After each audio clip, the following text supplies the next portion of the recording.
calanqoo lolaati angaa'ee mamantihee lafa jiisuuf deema kabsuulee bara dhibbaa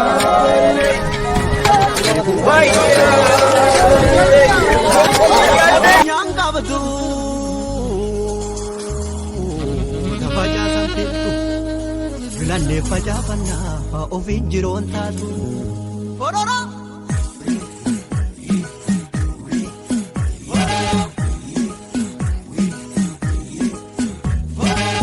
hanga heedir mandi heetil godhuuf deema fororoo buuseela galaanaan firii godhuuf deema fororoo hanga heedir mandi heetil godhuuf deema fororoo ifaan gaase bariinaan shir jedhuuf deema fororoo fororoo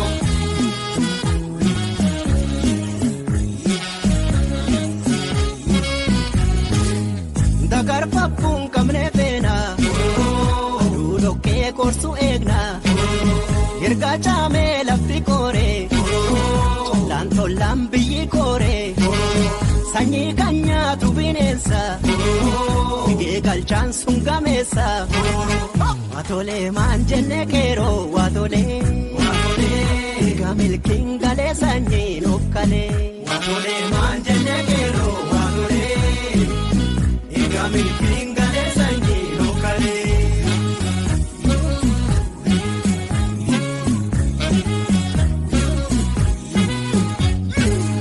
Murtii guutoo kootu mirre caafne gurbeelee cahurre murtii guutoo kootu mirre caafne gurbeelee cahurre yaa gurbeelee sanyii goosaa murtii guutoo kootu mirre caafne gurbeelee cahurre akaakayyuu keenya goota murtii guutoo kootu mirre caafne gurbeelee cahurre adam diimaa sanyii jaarraa murtii guutoo kootu mirre caafne ni barbaanne qarreenii dhaga'uu qabdu mootummaan isaa dhaga'uu qaba ijoolleen dhaga'uu qabanii nama dhaga'uu qaba akaraa magaalaa deemu waadii fi birraa har'a maaltu jira jedhanii aragaamuun isaan lolee ayyaa dhageessanii afaan jahaatu bakka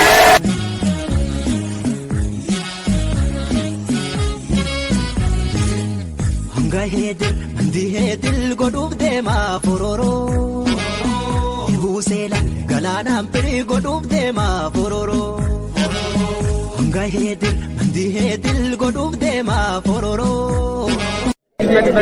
daa'immaniifi misooma sululaa irra jiru. Hojii misooma sululaa kun as hojjennee ammallee ilaaluu dandeessanii citaan qabeenya uumamaa keessatti meeree lafti teenya hidhinsa lafaarraa jechuudha. Yoo lafti teenya tun hidhamtee booddee nuu qotamtee qabeenyi uumamaa keessa nuu meeruu baate lafti teenya ni dhiqamti. Lafti adeemti albuunni lafa teenyaa tun dhiqamee akka araddaa biraa dhiqee lafti albuunni halla jedhu ayyaane albuuta lafa teenyaa kana jabeeffannee lafti teenya tun akka nuu gambattu barbaanna. Akkasitti iddoo misoomaa sululaa dubartootaatii fi dargaggeessi haawwan keenya hundinuu asirratti baanii gahee misooma sululaa kanarra bobbaanii asirratti manguddoon silaa dalaguu hin dandeenye du'aa nu godhanii yaa rabbi dafka uummata keenyaa kana dafka bu'aa qabu biqiltuu tana dhaabbannee dhaloota dhufuuf akka dabarsinu dachii dirree bosona mancaafnee dachii dirree biqiltuu qabeenya uumamaa kana asirratti kunuunsinee dhaloota keenya dhaloota dhufuuf akka dabarsinu jennee asirratti manguddoonis du'aa nu godhe dargaggeessaa fi dubartoonni asirratti baanii misooma sululaa dalaguu jirraa jechuudha. Boqonnaa jalqabaa irratti akkuma beekamu hojiiwwan adda bahuu qaban ogeessa wajjin teenyee waliin mari'annee ogeessa adda addaa jiru wajjin bakka ta'uu qabu saayitii adda baafne hojii hojjetamuu qabu adda baafne karoora keenya qopheeffannee kun itti aansuun uummata bal'aa baasnee mariisisa irratti walii gal barbaachisummaa hojii misooma sululaatti hojii qabata hojiiwwan karoorfanne san karoora keenya hawaasa beeksisne hawaasnis fedhiidhaan hojiin kun na barbaachisa karoora kana yoo raawwadde immoo rakkoo jijjiirama qilleensa rakkoo dhiqamiinsa biyyee rakkoo oomishaaf oomishtummaa rakkoo bishaanii dabalate bu'uurarraa inni fura waan itti amaneef qindoomsinee hojii misooma sululaa kanarratti kallattii tokkoon barnoota kallattii tokkoon hubannoo fayyaa kallattii tokkoon hubannoo qonnaa kallattii tokkoon immoo hojii misooma sululaa hojjechuu dandeenyeetti jirra. Bal'ina lafa hektaara 350 adda baasne hojii kana qindeessinee hojii kana keessatti immoo kallattii hundaan hojiilee hojjetamuu qaban qindeessinee hojjanneeti jira.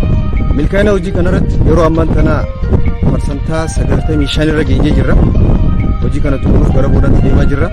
Akka xumurreen immoo qonnaan bulaan hojii kanarratti hirmaatu qotee bulaa qubee yoo xiqqaate abaacaa baree deeme qotee bulaa hubannoo fayyaa guutuu argate qonnaan bulaa hojii tajaajila eksteeshinii qonnaa ogeessa qonnaatiin kennameef guutuu bare qotee bulaa hojii misooma sululaa hojjetee milkaa'inaan xumuree ta'a jechuudha. Kanaaf hojii kana guutuutti milkeessuudhaan yeroo ammaan tana kallattii hundaan hojii raawwanneen itti gammanneeti jirra. Hojiin kun immoo bifa muuxannoof akka ta'utti uummata adda mul'ataa hunda dafqa keessa roobaan adeemu jecha fayyaa isaanii dachaan akka dabaluuf waaqa isaaniif kadhachaa hojii isaan hojjetanii lafarratti agarsiisan bara baraan waggaa waggaan akka kunuunfatan akkuma hojjetan kanatti biqiltuu keessa dhaabanii sululli kun daangeffame hojii yaadameef irraa akka oolu akka isaan taasisan ergaa dhaamaa fi hojii amma hojjenne kanatti immoo hojii qulqullina saayinsii ogummaa deeggarame ta'uu isaa sadarkaa ogummaa keenyatti mirkaneessinee jirra. Kunis immoo keessummoonni garaagaraa dhufanii nuufis ragaa ba'aniiti jiru.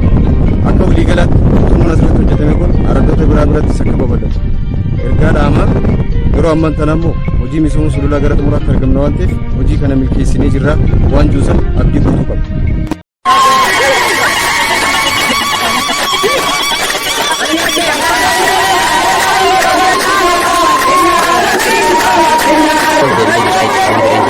akkasumatti ammallee parsantaa waaqa kana guyyoota muraasa keessatti qabannee xumurree galmaan keenya jenneeti parsantaa dhibbaa ol ni deemna jenneedha. Hojiin keenya akkaataan itti milkaa'aa jiru hojiin hojjechuu jiru hojii qabeenya uumaati. Hojii qabeenya uumaa kana hojjechuu irratti hojiin har'a hojjennu adda tokko jenneeti. Asirratti maal taa'an hawaasa hubannoo dura kaanee bareedhaan hubannoo kan jennee amananii akkasumas seera dhaabbannee galii qabnu hojjennee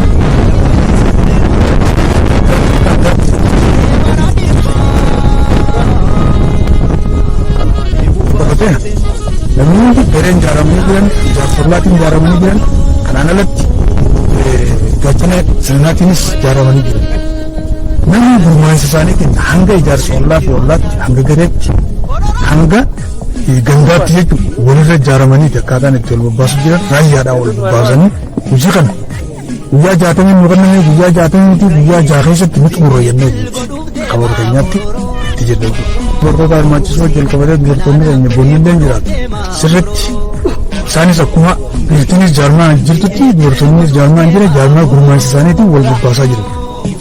Nuti asirratti hojiirra keenya to'achuu qabu. Isaanii kan wal bobbaasaa jiru jechuudha.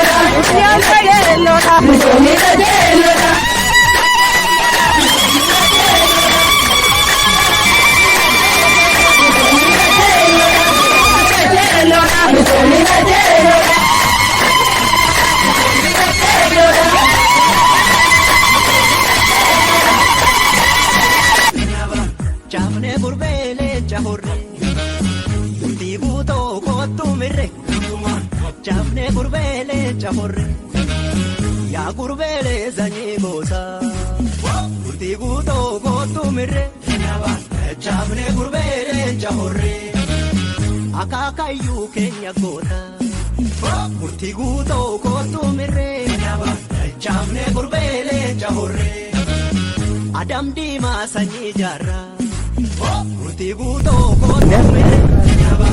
Maali yaadni sirraa amma yaada lamaan sirraa fudhachuu barbaade. Kuna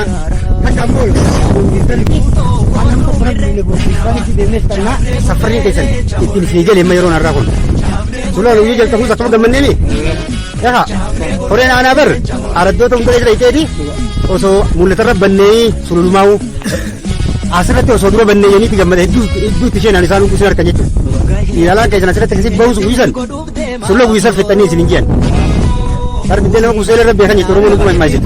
Kan isin amma wantani isin hin jiru. Keessumaa feegee dhufte mul'ata malee bakka biraan geessan. Hojjechuun gaa nama hojjete malee teessanii isinitti keessummaa finne beek. Waan hojjettanii hojii teessan isin mul'ate. Saniifi qaamni ana ardaa mul'atachuun nama akkanaati nama akkatti carraaqatu nama sulula akkanatti qabeenya waliin kunuunfatu jechuudhaan isin beekaniiti isirratti xiyyeeffannaa kan nammilee badiinii miti waan bareedaani. Karallee akkuma guyyaa jalqabaa sanitti dhufanii gammadan jechuu isirraa. Maali deebii nu kannaa jennee namni horee aanaati jechuun warra ogummaa horee teeknikaa ogummaatiinis bakka wanni isinii kan takka hin jirtu yan akka islaamti yaadne ol dalaydanii isinii nuun jan kun gammachuu keessanii miti. Kabar namni silaasi duuba dhufee bar kanama akkana godhin kanama akkana goota yennii osoo nutti illee kaa'anii isinitti kaa'anii yoo isin ka'uu baatallee nu kaa'anuu uummanni irraa beektanii isinis turuun tuqamtan. Maali madaalli kan jechuun isii jechuu bar tujii isirra jettanii nutis madaalamna jechuudha. Kanaaf waan deebii illee nu kannan dhaban jechuudha horeen teenya hedduu gammachuu isin hojii hojjettanii jechuudha. Maali wanni nu kannan karoo isin kan nama bitaa xumuruudha yan isin amma nuti wanni nu kannan maali nu hundi wanni waan beeku qabnu bar namni waan dalagu as ga'e kanan naafee beeku qabaa beeku ilmi namaa waan dalaytan immoo waan isin hafe waan dalaytanis beeku qabdanii waan isin hafe beeku qabdan maal nu jan deebiin isaan nu kannan tabiraa dhabanii karooruma isinii kanname qofa karoo keessan bichaa xumuradhaadha hojii mudura hojjettan keessatti akkam tiyaanne olitti hojjettanii jirtanii ni kan wafi akkuma bareedaadhaan hin xumurannu har'a walii galuu qabna har'a walii galuu hangan waa kana irra tolchine irra caalatti xumuranne jechuudha. Kan kun dhufan komentii meeyya deebii irra kennaadhaa waan hojjenne kana irratti hojii jennee waan irra kennan dhabanii jedhe maal irratti deebii nu kennan karoora keessan guutuu irratti karoora keenya guutuudhaaf guyyaa lamatti ni guunna jennee jechuudha. Wanni maan tana egaa arratti wayi xumurraa waan hin xumurreef karoora keenya guyyaa lamaan sanitti xumurree akkaatuma amma baramma isin akka araddaa keenyaatti dhugaa duraan aanaan beeku jechuu jiru.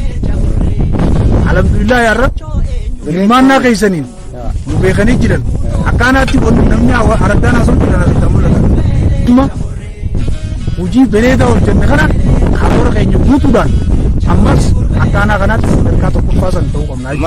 Karoora keenya guutuudhaan hanga dalayne hojii qulqulluu dalayne boottii keenya qulqulluudha daa'imni keenya qulqulluudha.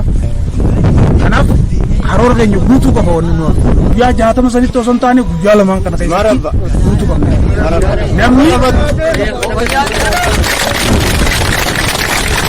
Namni laal ganda keessatti wal qoratanii wal gaafatanii irra wal oftanii guyyaa lamaan kanatti yoo xumurre ammas isaan sayyaamneetuma karaa tana bar har'a bar gammachuu hojii kanaatiin pirezidaantiin mootummaa naannoo Oromiyaatu isin dhufuuta akka mul'ata.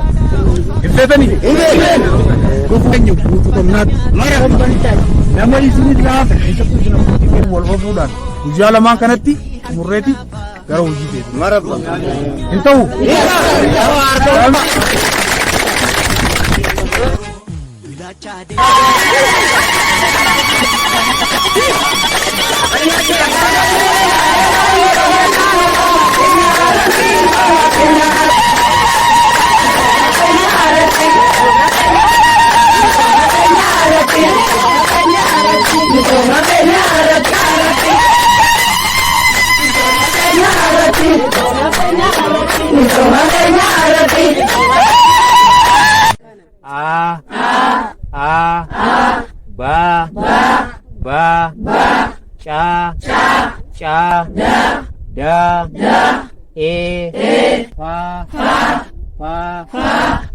Jalqaba karraa ka'u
barnoota fayyaa kana waa'ee hanqina nyaataa irratti hanga xiqqoo walitti himneeti yaana hanqina nyaataa wajjin nyaataa karaa kamiin nama dhufaa nyaataa jalqaba irratti daadhatti ka dhufu utuu garaa keessa jiruuti daadhi kun hanga nyaachuu qabdu garaa keessatti silaa garaa keessatti nyaata gaarii nyaata madaalamaa kun argatte daa'imatti hanqinni dhufu jechuudha tajaajila gooneef hanqinni ittiin dhufu jechuudha gaafa baatii jaagee baatii jaarratti maal goonamme waan akkamii nyaachifna maal nyaachifna san maal kenninaaf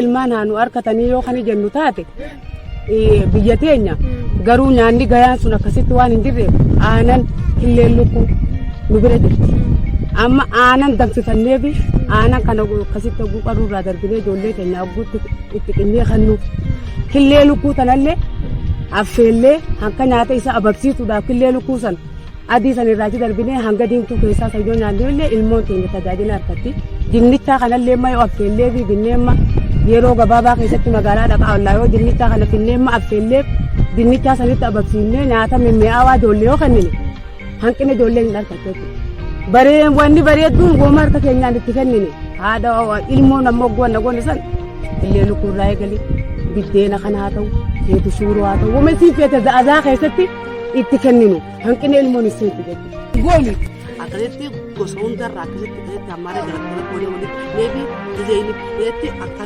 akka moottiidhaan affeellee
hanqina hoggajan hanqinni isin warri baadiyyaa warri uummanni keenya jechuun hawaasni keenya waan hanqina irraa ijoollee irraa baraaru yoo xiqqaate yeroo guddaa qabdanii killee aannan midhaan hundinuu as jira kaniifuu kanaaf magaalaa irra dhiyeessu kaniifuu akkasitti hanqina daa'imman irraa baraaru qabdanii jechuudha baanees.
Sata uwa wa ta ya za E F G H I J K L M N O B Q R S T U V W X Y Z. Angani de bayi nama tu kan? Amma wan, buti amma tak kuda shan, amma tak kuda sana kaisi nama kerana kerana kerana udah. Mata angkas tadi. Asal bersatu berarti ni. Oh, ini nama jauh mak kisah dia tadi. Aku kursi lihat nanti. Wan mama tak kuda jawab dan dia asumat tu kan berarti ni berarti. Kalau orang ni jam tu dah. Kuda tu faham jawab cukup. Amma kube tu bisu apa ni? Berisu. Wanita tu bisu. Nama kanun tu berapa kau bisi apa sonten? Amma nampak kerana mereka jadi sengkes ni. Sudah cukup bukan kanam bini, wala sudah cukup.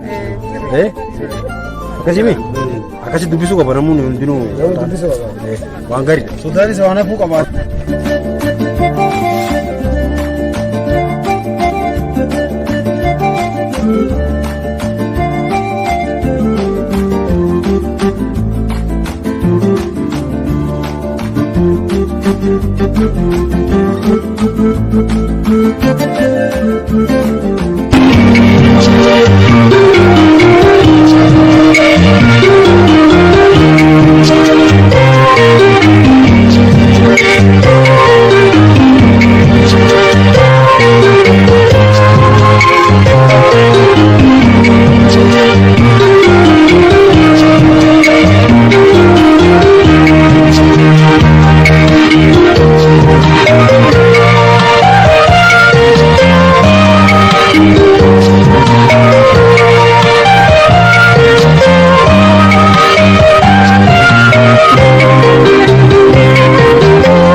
mul'ata gaa arraas nama mul'atan jenna.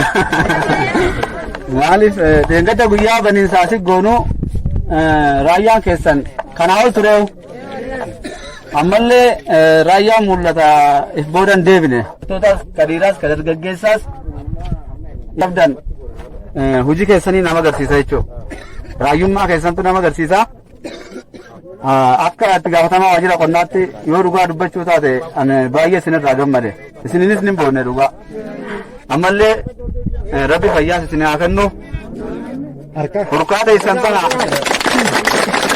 furkaa amma asirratti hirkudan kana nutillee akka waajjiraatti hojii pirojektiin deeggaramu waan hedduu asirratti dalaguuf qophiidha. Araddoota filanne keessaas ni jirtanii. Fuulduras keessattuu himaata irra ijaarree dargaggeessi akka irraa fayyadamu araddaa qabanne keessa jirtan jechuudha. Sulula amma duraan goonu sulula humni namaa irra dhangala'ee borurraa boonyu hin goonu. Kaa uummanni keenya irraa misoomee dinagdee isaa irratti mul'ifatu goona malee. Janammaa akka jirtan kanatti. Maaliif? Fedhiin hojii qabdan fuula keessan irraa mul'ata. Fuula keessan irraa mul'ata raayyummaa keessantu yeroo sadaffaa dhufne fuulli keessan gammachummaa sanarraa argina. Ani hedduun jiruun wajji jirra. Itti gaafatamaa qabeenya uumamaa fi naannoo irraas qaama dhufee jira. Ergaa gabaabaa isaan akkasii dabarsaniin afeeraa. Hojii gaarii agarree jirra. Hojii bareedaa jira. Waan namatti tolu, waan nama dinqisiisu. Keessattuu aduu kana keessatti dhagaa kana waan qotamne kana tooftaadhaan qottanii akkana istiraakcharoota fi daagaa babbareedaa hojjechuun keessan waan nama gammachiisu. Keessattuu hirmaannaan dubartoota bifa ho'aadhaan haala gartee wallee adda addaa dhageessisuudhaan irratti sirboota hamilee nama kakaasu hojii nama hojjechiisu asirratti akkanatti miidhagsitanii akkanatti dabaaluun keessa waan bareedaadha. Hojii bareedaa laallee jirra. Akkaataa kanaan jabaattanii walitti fudhatan waan guddaadha. Keessattuu hojii qabeenya uumaa nyaatti kaaraa sadisitti akka araddaa keessanitti hanqina bishaanii bal'aatu jira. Isa kana hojii kana hojjechuu jechuun bishaan lafa keessa seenaa bishaan lafa keessa seenu san gabbatee di gabbata hoggaa gabbatee qonneetis dhiyeenyatti harkannee dhugaatiifis haa ta'u hojjechuu waan danda'amu bara baraan akkanatti hojjennaan lafa badhaatu magariisa godhuu dandeessanii jechuudha. Kana waan ta'eef baay'ee isin gammannee jirachuu barbaadeessa. Baay'ee gaariidha itti fufa akkasuma.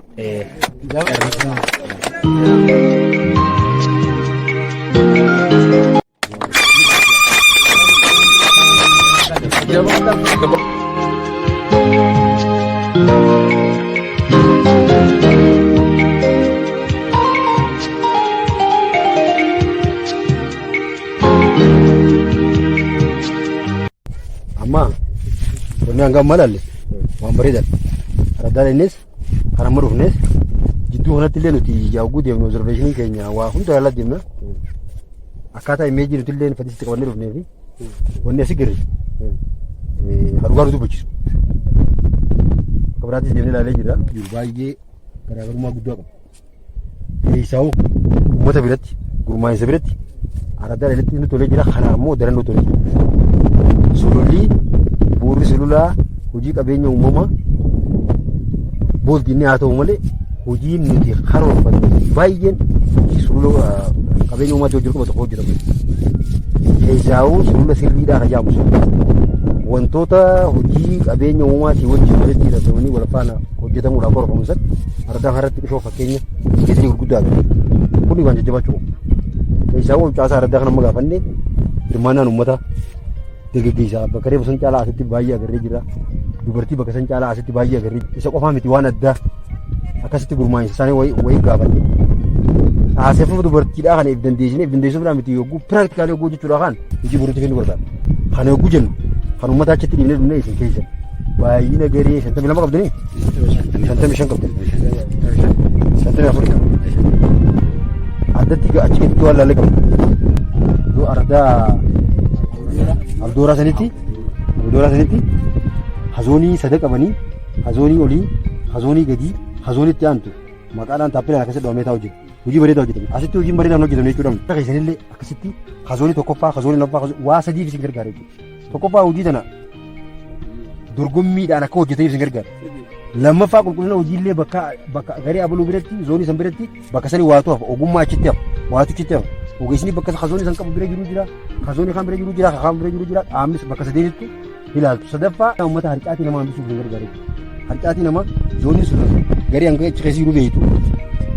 Humna isaanii oguu laaltan amma zoonii baay'ee dhufa hin dhufinis oguu kana bakka takkaa jiru. Harcaatii namaatiif illee isiniif hedduu hin salphatu. Akkasitti oguu addabee zoonii hamda keessatti fooyyeensi humna namaa hirmaannaan jira. Kan keessatti immoo harcaatii jira fayyisa illee isin gargaara. Guyyaan sun laafate guyyaa hedduu laafate bara kana akka labsanii isatti labsanii guyyaa hedduu hojiinis illee karoora guddaadha kan hojjetamuudhaaf hojii guddaadha. Humni namaa amma giddu gala kanarratti amma akka waan hojii hojjennee kenneetti mala afachaa deemnaan harcaatii qabaadhaa kan hin deemne taanaan booda acararrasi maal ta'a jechuudha. Akkasitti karaa hojii waan bareedaa galan kanaaf addatti ammoo nuti kan galateeffatu warra warra addaatti waraanaati qophaa godhe kanaan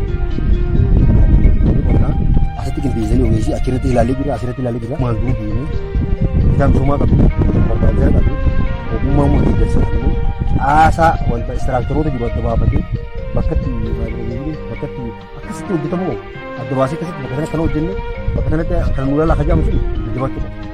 Isa keessatti warri akka hanqinaan nutti ilaalle wanni gurguddaan hin jiru. Rakkoo dhagaatii fi rakkoo wantaa wajjin wal qabatu kan amma gartee qaamni booda kun nutillee waan gaarii barbaanna arkoo barbaanna waan gaarii namuu boqonnee yeroo hunduu waan hojjetamu keessatti dogoggorri jiraachuu danda'a hanqinni jiraachuu danda'a.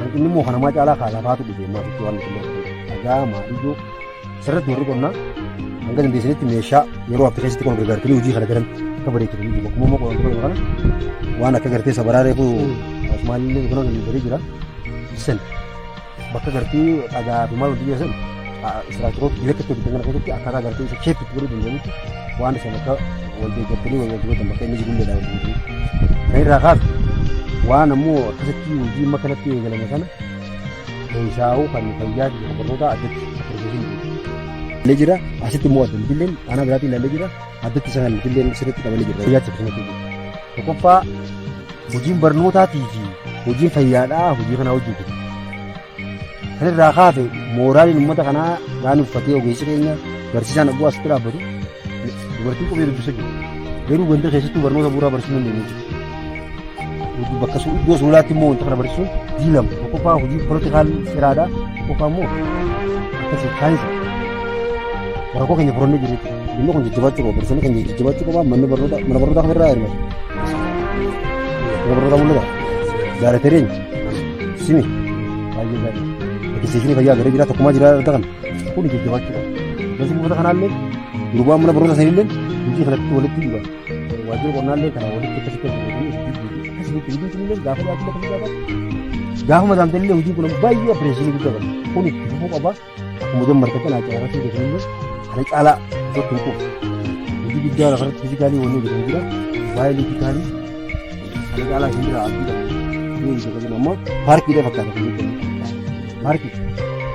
paarkii namni dhagee argina lafti sun kanarra waan gaariidha hojii hojjetame garuu ibsachuu danda'uun sheepi warri dhaabbata amma koota nu lala jetanii ilaalu anu amma duraan haasawuun kaane haasawummaa isa kana naasu naasu lattule kanaaf namni biraa kan booda dhufullee warri booda kan dhufullee asitti waan silaa arginoota amma hirmaannaa uummataa irratti humni namaa baay'eedha ture amma humni namaa guddaa jira garuu kana caalaa qabdu kunuuma isisan hancaati sana bisuudha hojii kana caalamee amman waan akka hojii gaarii najjiftutti illee qabannee jirra namni biraallee bakka hojii gaarii jiru kuma kana dura qabatuma qonnaa hojii dura giftee ilaaltee jirtu ammaas ilaalle illee waan gaarii garree nu boodallee ammaas waan gaarii jira namni biraa dhufu kanaaf namni nu boodaan dhufullee waan kana caalu harkuu akka danda'u hirmaannaa kana caalu harkuu akka danda'u kaleessi tokko wal dubbannee jiru jaalamoon keenyaa jiru suulaaf deemu agarree kan biyya kanaa keessatti hojjetamaa jennutti bashatu nama deemu hundi haa fudhatee deemaa namni deemu hundi fuulli gara natti hin jiru ammoo kun waan gaarii waan gaarii digan inni kun jabaachuu familia irraati nama akkanatti jarri warri aanaati hornaannoo dhufan ulaalee isaan kutanii wanti faanis warri qonnaa hojii jireenyaatti kutanii hojii sammaa kana karaa hojii aadichira hojii kun hojii keessan bareedaa balleessaa waan ta'eef isa kanatti hin quufina harcaatii kanallee karaa kilaas sarfeen akkasii zoonii adda baasaati harcaatiin kuullee cibee namni guyyaa jaamu guyyaa jaamee asitti fixuu dandeessa akkasitti hojii wantaa kun akka dhumuutan abdiisee irraa qabnaa baay'ee ulfaataa dha. Ya, ma, na.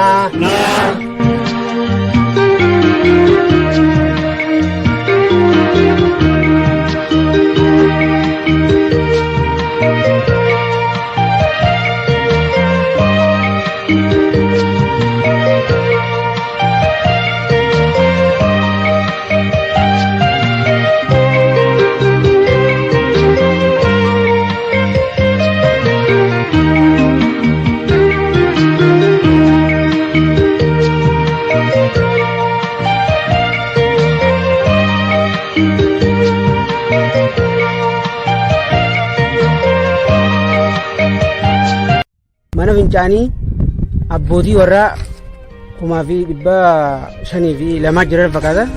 Kan silaa mana fincaanii karoorsanii yeroo dubbatu. Fincaanii san ollee ammoo gara itti isin hundinuu argaa kanatti jechuudha. Argaan ta'e sana kanaaf fuuldura keessa kaafaa kan gurguru barbaadanii.